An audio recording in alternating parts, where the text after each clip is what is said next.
25 পর্যন্ত ইয়াহিয়ার সাথে কথা বললেন কেন? কেন কথা বললেন?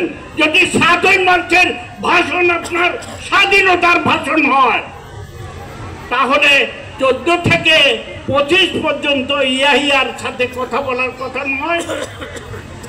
স্বাধীনতার সিপাহসালার কোনদিন আত্মসমর্পণ করে নাকি? 32 নম্বরে আপনি শুয়ে থাকলেন। কামাল হোসেন, তাজউদ্দিন, আমি ব্যারিস্টার আমিরুল, তারা গেলেন কাগজ নিয়ে, হুজুর একটু স্বাধীনতার কথা বলেন। বলে তোমরা পাগল পেয়েছো নাকি আমাকে? আমি ওখানে সই করি নাকি? তাজউদ্দিন 2 লাইন লেখে নিয়ে গেছিলেন, স্বাধীনতার ঘোষণা দিলাম, লড়াই শুরু করো, এই কথা তিনি লেখে নিয়ে গেছিলেন, সই যান নাই। বললেন মুজিব ভাই চলেন যাই। কিছুক্ষণ পরেই তো হামলা শুরু হবে। বলে তোমরা যাও, আমি যাব না। কোন সিপাহসালার সারেন্ডার করে নাকি?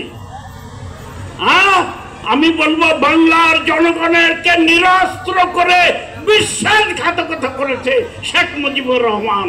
একদিকে বাংলার হিটলার, অন্যদিকে তিনি ছিলেন বিশ্বাসঘাতক বেঈমান। বাংলার স্বাধীনতাকে তিনি বিকিয়ে দিয়েছিলেন। অতএব শেখ মুজিবের কথা বলে লাভ নাই, আমাদেরকে বুঝতে হবে। আর তার বেটি হাসিনা কি করলেন? কি দেশের মানুষকে ভালোবাসেন, লক্ষ লক্ষ কোটি কোটি টাকা লুটপাট করে নিল, ব্যাংক ধ্বংস করলো, আমলাদেরকে সুযোগ দিল, সকল প্রতিষ্ঠান ধ্বংস করলো, এবং আজকে সব পঙ্গুপ্রায়। তারপরে উনি যাবেন না, বিনা ভোটে উনি থাকলেন ক্ষমতায়। আশ্চর্য ব্যাপার। স্বৈরাচার আর কাকে বলে, ফাঁসিবাদ আর কাকে বলে?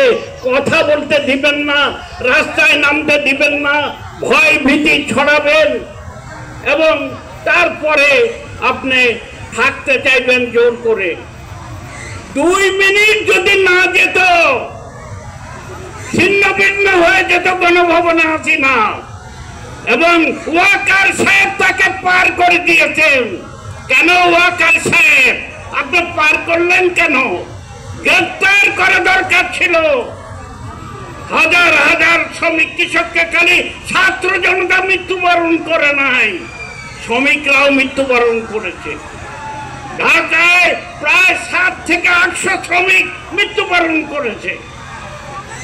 অতএব শ্রমিক কৃষক ছাত্র জনতা, এই কৃষক মৃত্যু বরণ করে নাই, কিন্তু কৃষকের সহযোগিতা ছিল, সবাই এই আন্দোলনে ছিল।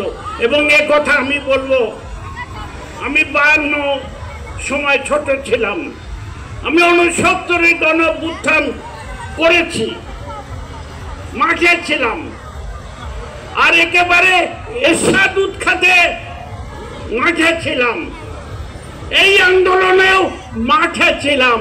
আমি এইগুলো যখন করি, আমি প্রধানভাবে বলেছিলাম অভ্যন্তরীণ ক্ষেত্রে ফ্যাসিবাদ, হাসিনা, আওয়ামী লীগ প্রধান দ্বন্দ্ব, আর আন্তর্জাতিক ক্ষেত্রে ভারতীয় সম্প্রসারণবাদ আমাদের প্রধান দ্বন্দ্ব। এই 2 শত্রু এই মুহূর্তের আসু। একাধিক দ্বন্দ্বে, যখন একটা প্রক্রিয়ায় একাধিক দ্বন্দ্ব থাকে, তখন তার মধ্যে প্রধান দ্বন্দ্ব হয়। প্রধান দ্বন্দ্বকে প্রধান করে আঘাত করলে অন্যান্য দ্বন্দ্ব নিরসন করা যায়। আমাদের অনেক বামপন্থী নেতারা বললেন এই তো টিপু বিশ্বাস বিএনপি হয়ে গেছে, আমার দল নাই, আমার দলের চেয়ে আমি নেতা বড়, আমার নেতৃত্বের সাথে সমষ্টি নাই, দুর্বল। মাঠে থেকেছি, ওই শহীদ মিনারে থেকেছি, পরে থেকেছি, আর 1 কোটি মানুষ 5 তারিখে যখন ঢাকা অভিমুখে, তখনও মাঠে ছিলাম। ফাঁসিবাদের বিরুদ্ধে আন্দোলন যথার্থ চেষ্টা করেছি বামপন্থীদেরকে ঐক্যবদ্ধ করে এক জায়গায় করতে। বামপন্থীরা ঐক্যবদ্ধ হতে চায়নি, ভুল স্বীকার করতে হবে। বামপন্থী হতে গেলে আত্মসমালোচনা করতে হয়। আজকে বামরা যদি এই দুই শত্রুকে প্রদান করে মাঠে থেকে বিএনপির সাথে ঐক্য না করে নিজেরা আমরা ঐক্য করে তুলতাম, তাহলে আজকে আমরা এই ক্ষমতায় থাকতাম।